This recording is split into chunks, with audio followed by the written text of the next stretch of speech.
My name is Iris Archer. I'm 33 years old. And 2 weeks ago, my mother showed up at my front door for the first time in 9 years. Not to apologize. Not to meet her grandchildren. Not to ask if I was okay. She came with a list. A real list. Handwritten. Blue ink. 5 bullet points. Every bullet had a dollar amount next to it. Total? $925,000. And standing there on my porch in her beige cardigan, gripping that folded paper like it was a business contract, my mother looked me dead in the eye and said, "We need to talk about the family's future. Not our future. Not your future. The family's." Funny how people suddenly remember you exist once your bank account gets mentioned on CNBC. Before I continue, I want to ask you something. Where are you watching from right now? Seriously, comment your country and time. I always read them late at night when the house gets quiet. Now let me take you back. Because none of this started with money. It started with a wedding invitation that came back stamped in red. Millfield, Ohio. Tiny town. One church. One diner. One gas station where everyone somehow knew your business before you did. I grew up there believing family meant forever. My father, Kenneth Archer, worked at the lumber yard for over 30 years. Quiet man. Never raised his voice. Every evening he came home smelling like sawdust and cold air. My mother, Diane? Different story. She ran our family like a church committee. Perfect casseroles. Perfect lawn. Perfect reputation. And my younger sister Paige was the center of that perfect little universe. Paige was loud, beautiful, confident. The kind of girl who walked into a room and expected everyone to notice. And they always did. Meanwhile, I was the quiet daughter. Straight A's. Scholarships. Dishwasher loader. Backup child. You know how some families divide love equally? Mine didn't. Love was an investment. And Paige always got the larger share. At 18, I got a full scholarship to Ohio State. First Archer in history to go to college. Mom hugged me before I left and slipped a handwritten card into my suitcase. "Come home soon. You belong here." I kept that card for 15 years. Because I didn't know it would become the last kind thing she'd ever say to me. I met Marcus Ellison during my junior year. Advanced statistics. He sat 2 rows ahead of me and solved equations like he was born doing it. Marcus wasn't flashy. He listened more than he talked. And when he looked at you, you felt heard. Really heard. Our first date was at a taco truck near campus. He paid with wrinkled dollar bills. I paid with quarters. We split one horchata because neither of us could afford 2. That night we sat on the curb outside the truck talking until the owner literally turned the lights off around us. Marcus told me he wanted to build something meaningful someday. Not famous. Not trendy. Useful. And I remember thinking, oh no, this man is going to matter to me. 3 years later, he proposed at our tiny apartment kitchen table. No fancy restaurant. No violin music. Just Marcus looking nervous while holding my hands. "I want to build a life with you," he said softly. "Will you let me?" I said yes before he finished the sentence. Big mistake. Not marrying him. Calling my mother afterward. The phone went silent for 7 full seconds after I told her. I counted. Then she finally said, "You need to think carefully about what this means for our family." Not congratulations. Not "are you happy?" A warning. 2 days later, my sister texted me. "Mom's been crying ever since you called. Hope you're happy." I stared at that message for a long time, because for the first time in years, I actually was happy. And apparently that was the problem.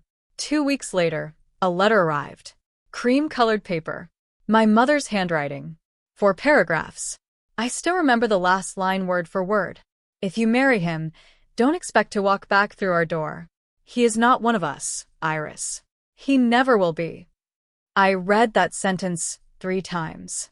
Then I quietly folded the letter and saved it. I didn't know why at the time, but something inside me whispered, "Keep the evidence." So I did. And I had no idea that one day, that single letter would become item number 1 in a navy blue binder that would destroy every lie my family tried to tell. And 9 years later, That same binder would be sitting on my kitchen table directly across from my mother's $925,000 demand list. The week before my wedding, my mother stopped answering my calls completely. No explanation. No argument. Just silence. The kind of silence designed to punish you. At first, I kept trying. I called every night after work. Sometimes the phone rang until voicemail. Sometimes Dad picked up, breathed into the receiver for a few seconds, then quietly said, "Your mother's upset, Iris." Like that explained everything. Like racism wrapped in disappointment somehow counted as parenting. Marcus never pressured me. That was one of the things I loved most about him. He never said, "Forget them." Never said, "Choose me." He just sat beside me on our tiny couch while I stared at my phone waiting for people who had already decided I no longer belonged to them. One night, after my fourth unanswered call, I finally broke. I sat on the kitchen floor crying so hard I couldn't breathe. Marcus came in from the bedroom, immediately knelt beside me, and wrapped both arms around my shoulders. "I'm ruining your life," I whispered. He pulled back so fast it shocked me. "No," he said firmly. "Your family is." That was the first time anyone had said it out loud. And honestly, I needed to hear it. We got married on a Saturday in June at the Multnomah County Courthouse. 12 guests. No church. No aisle. No family for my side. Marcus wore a navy suit he bought on clearance. My dress cost $160 from a consignment shop. And somehow, I had never felt more beautiful in my entire life. Because when Marcus looked at me, I didn't feel tolerated. I felt chosen. His mother, Cora, flew in from Cleveland carrying a garment bag and homemade pound cake. That woman hugged me tighter than my own mother ever had. Right before the ceremony, she pinned a small silk flower onto my dress and whispered, "Welcome to the family, baby." I almost lost it right there. Because those were the words I had waited my whole life to hear. The judge mispronounced our last name. Marcus laughed. I laughed harder. And for 20 perfect minutes inside that tiny courthouse, I forgot my family had abandoned me. Afterward, we celebrated at a little Thai restaurant downtown. For tables pushed together. Cheap champagne. Marcus' college roommate gave a toast so bad it somehow became amazing.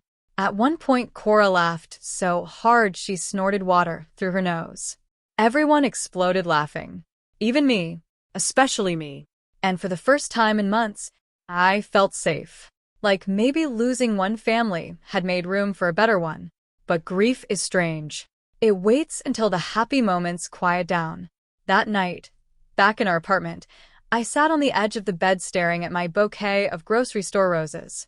$6. That's what my wedding flowers cost. And suddenly I started shaking. Not from regret. From heartbreak. Because no matter how beautiful the day had been, my parents still chose not to come. I kept wondering if they thought about me at all that day. Did Mom make dinner like normal? Did Dad watch baseball? Did Paige scroll Instagram while I got married? Or did they sit there proud of what they'd done? I'll never know. And honestly, that uncertainty hurt worse than certainty. A week later, I made one last attempt. I mailed them a wedding photo. Marcus and I standing outside the courthouse smiling like idiots. On the back I wrote, "We're happy. I hope someday you can be happy for us too." 11 days later, the envelope came back. Stamped in red. Returned to sender. I stood in the apartment hallway staring at that stamp for almost a full minute. Then something inside me changed. Not loudly. Not dramatically. Quietly. Like a lock turning. I walked into the bedroom, opened my desk drawer, pulled out my mother's letter, and placed the returned wedding photo beside it. 2 items. 2 proofs. 2 moments where my family chose rejection on purpose. That night, I bought a navy blue binder from Target. 3-ring. Plastic cover. Nothing special. I remember standing in the office supply aisle holding it in my hands thinking, if they're going to erase me, I'm going to keep records. So I labeled the first divider. Year 1. Then I slid the wedding photo into a plastic sleeve. Item number 2. And, without realizing it, I had just started building the document that would one day destroy every lie my family tried to tell. Before we continue, I want to know something. If your family ever judged someone you loved, what happened? Comment below and tell me where you're watching from too. I read more comments than you think. And if this story is hitting hard for you already, subscribe. Because in the next part, my family doesn't just ignore me. They erase my children too. The first year after the wedding nearly broke me. Not because we were poor. Not because life was hard. Because grief kept showing up in ordinary moments. Like grocery shopping. Or seeing mothers and daughters laughing together in Target. Or hearing someone say, "We're going to my parents' house for Christmas." Marcus and I were building a life together, but part of me still kept looking over my shoulder waiting for my family to come back. They never did. I called my mother 4 times that first year. Every call went to voicemail. I left careful messages. Small ones. Safe ones. "Hi, Mom, just checking in. Marcus got promoted. We miss you. I love you." No response. Not one. I mailed birthday cards to both my parents. Returned. Christmas card. Returned. Anniversary card. Returned.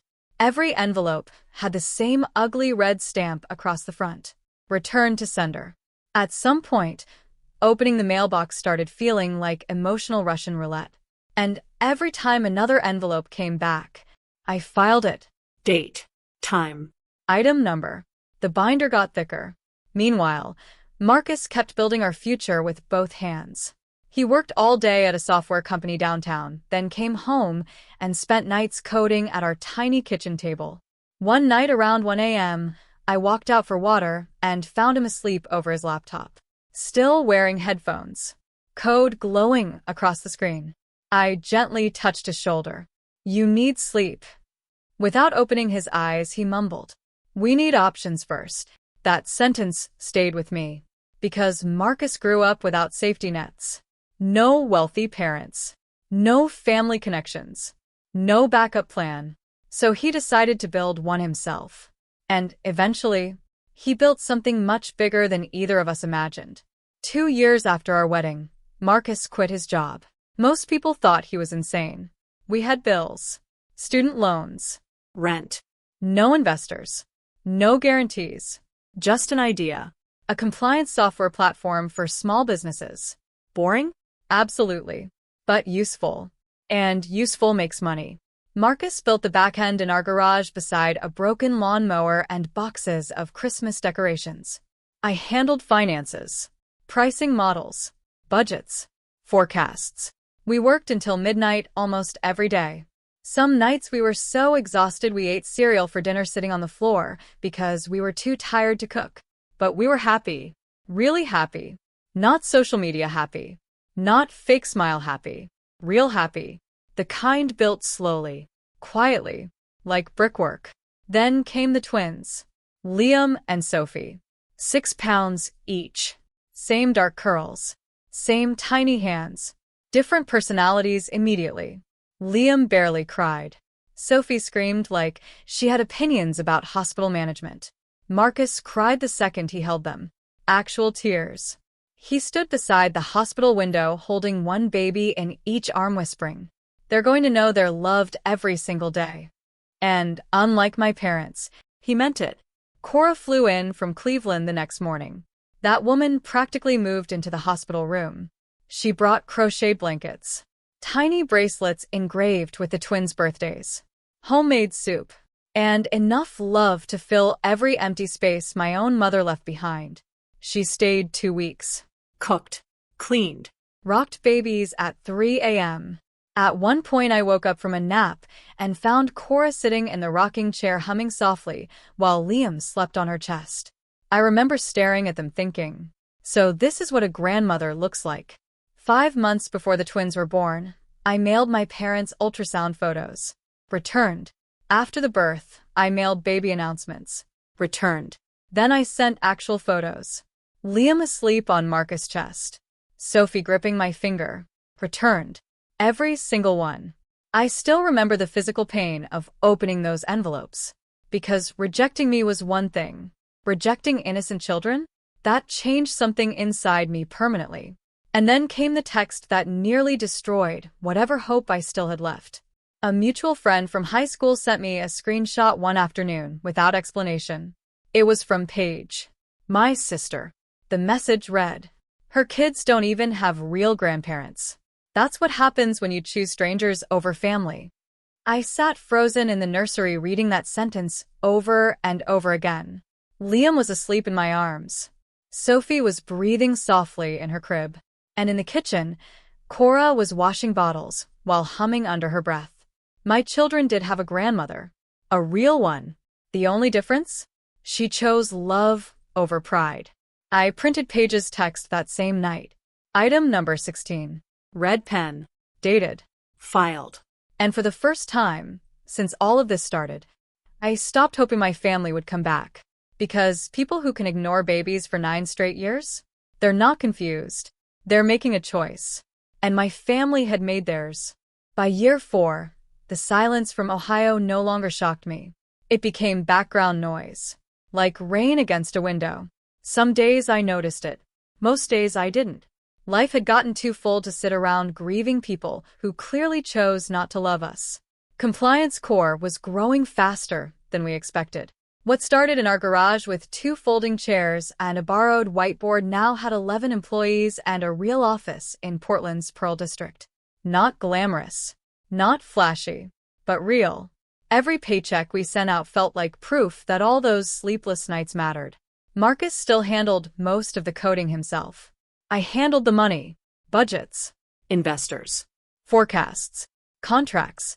The company worked because we trusted each other completely. And honestly, that trust became the foundation of our marriage. At home, life felt beautifully ordinary. Liam became obsessed with dinosaurs. Sophie asked approximately 9,000 questions a day. Marcus made pancakes every Sunday morning shaped like animals that looked absolutely nothing like animals. And Cora? Cora became the center of our little universe. The twins called her Grammy. She never missed birthdays, never missed holidays, never missed school plays. That woman drove 6 hours through snowstorms just to watch Liam sing one line in a kindergarten Christmas concert. One line. And afterwards she cried like he'd won a Grammy. That's love. Showing up. Again and again. Even when nobody's watching. By year 5, we bought our first house. A craftsman-style home in a quiet Portland neighborhood with hardwood floors and a plum tree in the backyard. I remember signing the mortgage papers and feeling this overwhelming sense of pride. Nobody handed us this life. We built it ourselves. One exhausting day at a time. The twins started kindergarten that same year. They rode the bus together every morning and argued nonstop over who got the window seat. Normal kid stuff. Beautiful kid stuff. The kind of life I once thought my parents would eventually come back for. But they didn't. Not even then. One Tuesday night, I made the mistake of checking Facebook. My mother had posted a family photo. Paige. Her husband. Their baby boy. Dad. A giant Thanksgiving table. Caption. My whole world red heart. I stared at that photo for a very long time. Not because I was jealous. Because I realized something horrifying. My family had gotten comfortable pretending I never existed. No mention of me. No mention of Marcus. No mention of Liam or Sophie. We weren't estranged anymore. We were erased. I closed the app. Didn't cry. Didn't scream. I just quietly walked into my office, opened the binder, and added another screenshot. Another receipt. Another reminder that silence can be crueler than screaming. Then year 7 happened. And everything changed. Compliance Core landed Series B funding. $12 million. I still remember where I was when the call came in. Marcus was making pancakes. The twins were fighting over syrup. His phone rang. He listened for 30 seconds. Hung up. Then stared at me in total shock. They said yes. That was it. 3 words. But I instantly understood what they meant.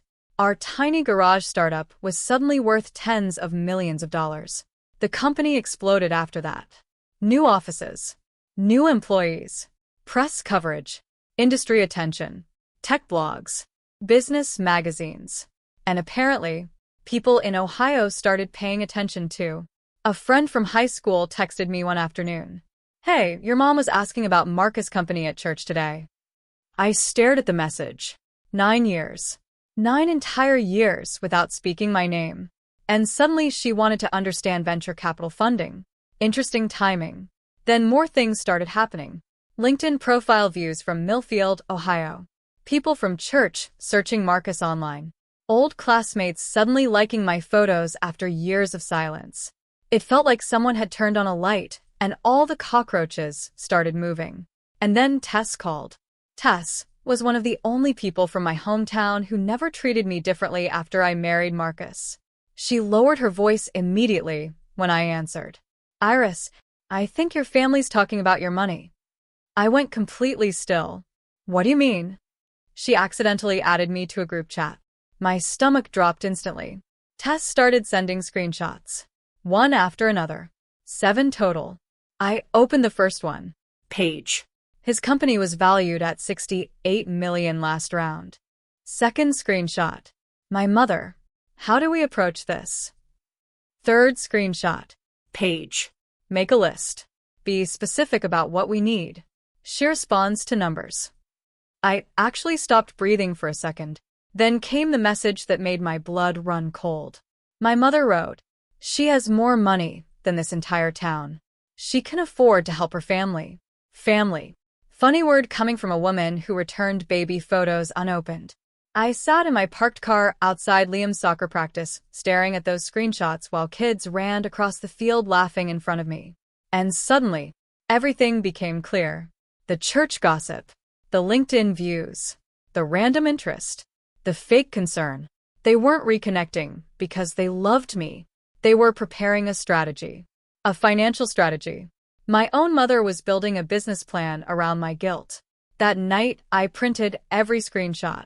Placed them into plastic sleeves. Opened the binder. Item number 26. And for the first time in 9 years, I stopped feeling sad. Because sadness means you still hope people will change. What I felt now was something colder. Clarity. And deep down, I knew exactly what was coming next. After the group chat screenshots, everything changed. Not publicly. Quietly. Subtly. Like people positioning chess pieces before the real game starts. Suddenly my sister started texting me after 9 years of silence. 9 years. No birthdays. No holidays. No condolences. No, how are the twins? Nothing. Then, out of nowhere. Hey stranger, smiling face with smiling eyes. I stared at the message, so long the screen dimmed. 5 minutes later another one arrived. I might be in Portland next month for work. Maybe we can grab coffee. Coffee. Like we were old college roommates who drifted apart naturally. Not sisters separated by almost a decade of cruelty. Marcus looked over while I sat there holding my phone. You okay? I handed him the messages. He read them quietly, then asked the question he always asked instead of telling me what to do. What do you want? That was Marcus. Never controlling. Never pushing. Just steady. I thought about it all night, and honestly, part of me still wanted answers. So, I agreed to meet her. But not at her house. Never at her house. I picked a cafe in the Pearl District. Public place. Neutral territory. Limited time. No emotional ambushes. Paige arrived 15 minutes late. Of course she did. Some people confuse lateness with importance. She walked in wearing designer boots and a beige blazer like she'd rehearsed this entire interaction in front of a mirror. The first thing she said, "Oh my God, Iris, you look amazing." Then she hugged me too long. That fake emotional hug people give when they're performing kindness instead of feeling it. I hugged her back anyway, because I wanted to see how far she'd take this act. We ordered coffee. And within 10 minutes, the interrogation started. Not emotional questions. Financial ones. So, how big is your house? What neighborhood do you live in? How many employees does Marcus have now? Do the kids go to private school? Did you guys invest early? How much did the company grow last year? Question after question after question. I counted them. 32 total. Do you know the only question she never asked? Are you happy? Not once. Not one apology either. Not one acknowledgement of 9 missing years. No. I'm sorry. No. Mom was wrong. Nothing. Just reconnaissance. At one point, she casually asked, "So, are you guys like rich now?" I almost laughed. Not because it was funny, because it was pathetic. This woman ignored my children for nearly a decade, and now she was trying to estimate my net worth between latte sips. Halfway through the conversation, I noticed something strange. The reflection in the cafe window showed Paige angling her phone toward the parking lot. At first I thought she was texting. Then I realized she was taking photos of my car. A white Tesla Marcus bought me for my birthday. She wasn't visiting her sister. She was gathering evidence for a report back home. Every room, every detail, every number, every symbol of money. I suddenly remembered the group chat message. Make a list. That's exactly what this was. Research. I let her continue talking anyway, because sometimes the best thing you can do is stay quiet long enough for people to reveal themselves completely. And Paige revealed everything. Before we left, she grabbed my hands dramatically and said, "We should do this more often." I looked directly into her eyes and realized something important. She genuinely believed she was hiding her motives well. That was the sad part. Not the greed. The delusion. She thought pretending to care counted as caring. When we hugged goodbye, she squeezed my shoulder and whispered, "Mom misses you, you know." No, she didn't. Mom missed access. There's a difference. The second I got home, I walked straight into my office, opened the bottom drawer, pulled out the binder. Item number 28. Paige reconnaissance visit. Date. Time. 32 financial questions documented. Vehicle photographed. No apology offered. No acknowledgement of past estrangement. Filed. Red pen. Done. Then I sat there staring at the binder for a long time. 28 items. 9 years. Every ignored call. Every return card. Every lie. Every cruel little choice they made when they thought I had nothing to offer them. And suddenly I realized something terrifying. My mother wasn't going to call first. She was going to show up. In person. With a plan. Because people like Diane Archer never approach emotion without calculations attached. That night, after the twins went to bed, I called our family attorney. Not because I wanted revenge. Because I wanted protection. I explained everything. The estrangement. The screenshots. The sudden contact after the company valuation increased. The attorney listened quietly before finally saying, "You've documented all of this?" I looked at the binder sitting beside me on the desk. Yes. How detailed. 28 items. Dates. Screenshots. Return mail. Voicemails. Everything. Long pause. Then she said something I'll never forget. "Iris, this isn't a legal case anymore." "What is it then?" "A reckoning." And deep down, I knew she was right. because my mother wasn't coming to rebuild a relationship. She was coming to collect something she believed she deserved. The only problem? I had spent 9 years collecting receipts. Compliance Core went public on a Wednesday morning in October. NASDAQ. New York City. Bright screens everywhere. Reporters. Cameras. Investors shaking hands like they were trying to close deals through bone pressure. Marcus stood beside me in a charcoal suit looking calmer than any human being should during an IPO. Meanwhile, I felt like I might throw up directly onto live television. When the opening bell rang, the stock launched at $18 a share. By noon, 20. By market close, 22. The company valuation crossed $440 million before dinner. Marcus and I still owned 10%. On paper, we were worth $44 million. $44 million. Even now the number sounds fake. Like somebody accidentally added an extra zero. That night we celebrated with room service sushi in a hotel overlooking Times Square. Marcus fell asleep halfway through a conversation with his suit jacket still on. I should have slept too. Instead, I stared at my phone. 5 missed calls. All from Ohio. 3 unknown numbers. 1 from my father. 1 from my mother. 9 years of silence. Then suddenly 5 calls in one night. Amazing how quickly family memories return when stock prices rise. Dad left a voicemail the next morning. His voice sounded older. Smaller somehow. Baby girl, I saw you on TV. I closed my eyes immediately. He hadn't called me baby girl since high school. I'm proud of you, he continued quietly. Always have been. Always. Funny word, because proud people usually attend weddings. Proud people meet their grandchildren. Proud people don't wait until NASDAQ interviews to pick up the phone. Then came the part that mattered most. Your mother wants to talk. Of course she did. Not after our wedding. Not after the twins were born. Not after years of unanswered birthday cards. After the IPO. I saved the voicemail, but I didn't add it to the binder. Some things hurt too much to turn into evidence. 2 days later, my mother texted me for the first time in 9 years. The message was long, carefully written, every word polished like she'd rehearsed it. I know we've lost time.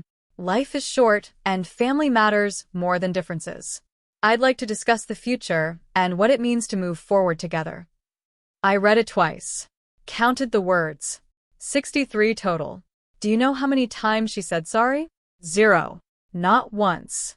No acknowledgement of racism. No acknowledgement of rejection. No acknowledgement of returned baby photos. Just vague language about differences. As if destroying your relationship with your daughter over the race of her husband was some kind of political disagreement. I screenshotted the text. Printed it. Opened the binder. Item number 29. First contact after IPO. 0 apology. Filed. A few days later, Tess called me. You need to know something, she whispered immediately.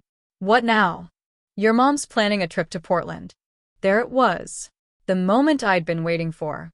Tess lowered her voice further. People at church have been asking questions. They found out about the IPO. Diane's embarrassed. Embarrassed? She spent 9 years acting like you didn't exist.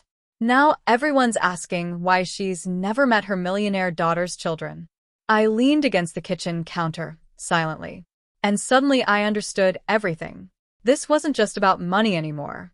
It was about reputation. In small towns, reputation is currency. And Diane Archer had spent years proudly acting like she was morally right for cutting me off. But now? The same church women who once supported her were asking uncomfortable questions. Why wasn't she in family photos? Why hadn't she visited Portland? Why did strangers know more about Marcus than she did? For the first time in nearly a decade, the pressure had flipped. And my mother couldn't stand it. She arrived on a Tuesday morning at exactly 10:14 a.m. I know the time because I was standing at the kitchen sink when the taxi pulled up. She stepped out slowly wearing a beige cardigan and pearl earrings. Same hairstyle, same posture, same controlled expression. Only older, more tired. She stood outside my house for nearly 30 seconds before walking to the door. Evaluating, calculating, the same way someone studies a property they hope to acquire. Then the doorbell rang. I opened it. 9 years disappeared into silence. She looked at me. I looked at her. Finally, she spoke. I came to talk about the children's future. Not. I missed you. Not. I'm sorry. The children's future. The children whose birthday card she returned unopened. I stepped aside. Come in. I didn't take her to the living room. I took her to the kitchen. Because kitchens are honest places. The twins' artwork covered the refrigerator. Photos of Cora sat near the coffee maker. Family lived in that room. Real family. My mother noticed immediately. Especially the framed beach picture of Cora holding Liam and Sophie while all three laughed into the sunset. Something flickered across her face. Jealousy maybe. Or regret. Hard to tell the difference sometimes. She sat down at the kitchen table and unfolded a piece of paper from her purse. Blue ink. 5 bullet points. Neat handwriting. Prepared in advance. Then she started reading. Retirement support for your father and me. 500,000. I said nothing. College fund for Paige's son. 200,000. Silence. Mortgage payoff on the family home. 180,000. Still nothing. Medical expenses. Monthly support. When she finished, she folded the paper carefully and slid it across the table toward me. Total requested. $925,000. Then she looked me directly in the eyes and said, This is what family does, Iris. I stared at the list for several seconds. Not because I was shocked, because I wasn't. Deep down, I had known this exact moment was coming ever since the group chat screenshots. My mother hadn't traveled across the country to rebuild a relationship. She came to submit an invoice. And that's when I finally stood up from the table, walked quietly into my office, opened the bottom drawer, and picked up the navy blue binder that had been waiting 9 years for this exact conversation. My mother sat at my kitchen table holding a $925,000 list like it was a normal conversation. Like 9 years of silence had an interest rate. Like grandchildren were line items on a spreadsheet.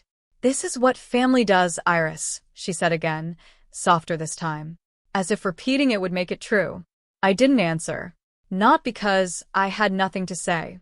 Because I had finally run out of interest in convincing her to be decent. I stood up slowly, walked past her, into my office. The house was quiet behind me, too quiet. Even the air felt different, like it knew something important was about to happen. I opened the bottom drawer. Same drawer. Same binder.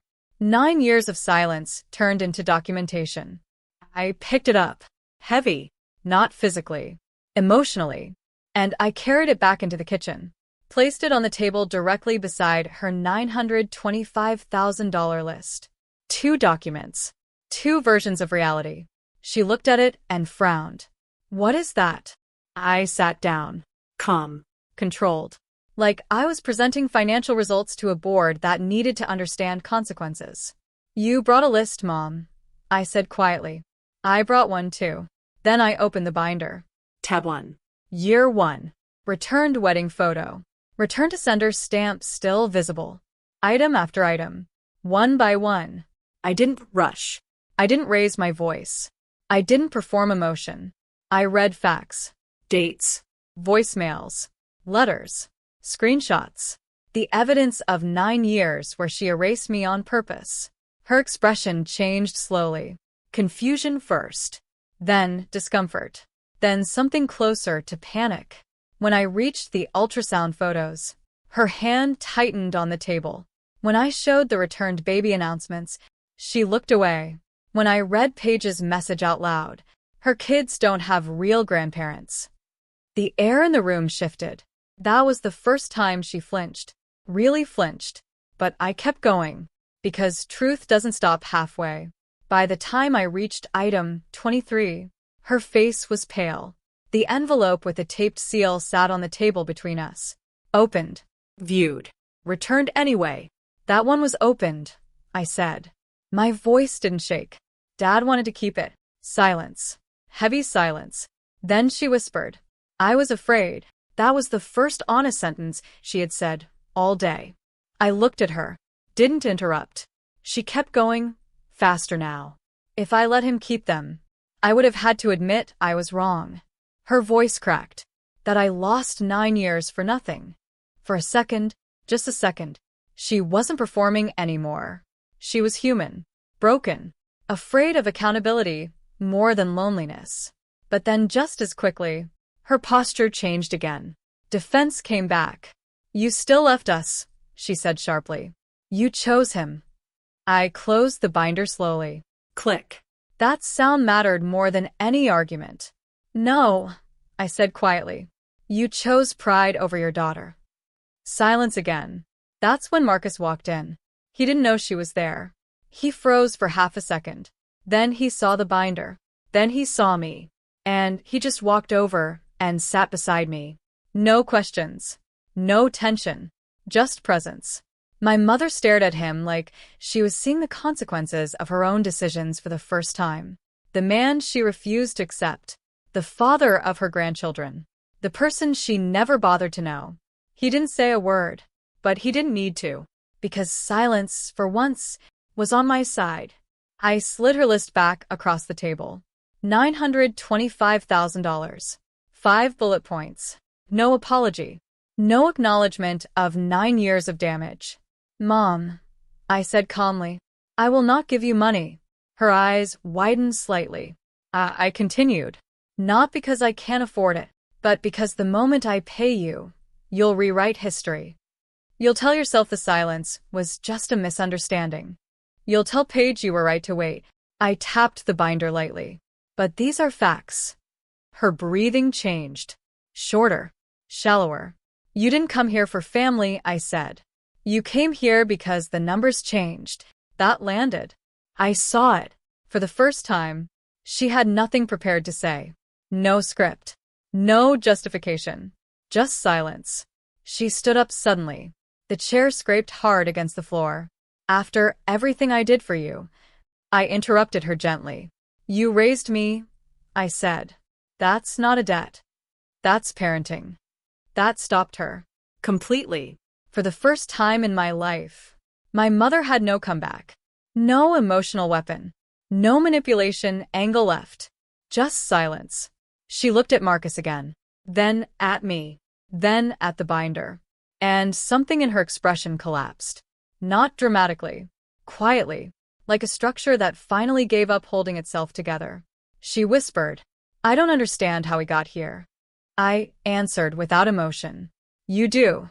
You just don't like the answer. She picked up her list, folded it, slipped it back into her bag. Then she walked to the door. Paused. Turned slightly. Opened her mouth. Closed it again. And left. No apology. No resolution. Just the sound of a door clicking shut. Soft. Final. Marcus stayed beside me for a long time. Neither of us spoke. There was nothing left to say. The binder sat between us. Closed now. 29 items. 9 years. Everything documented. Everything true. Outside, life kept moving.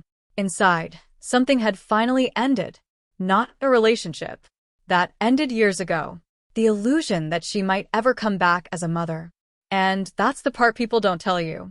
Sometimes closure doesn't come with apologies. Sometimes it comes with silence. And proof. If this story made you feel something real, drop a comment and tell me where you're watching from. And if you haven't yet, subscribe. Because not every ending is loud. Some just click shut, like a door that finally stops waiting. See you in the next one.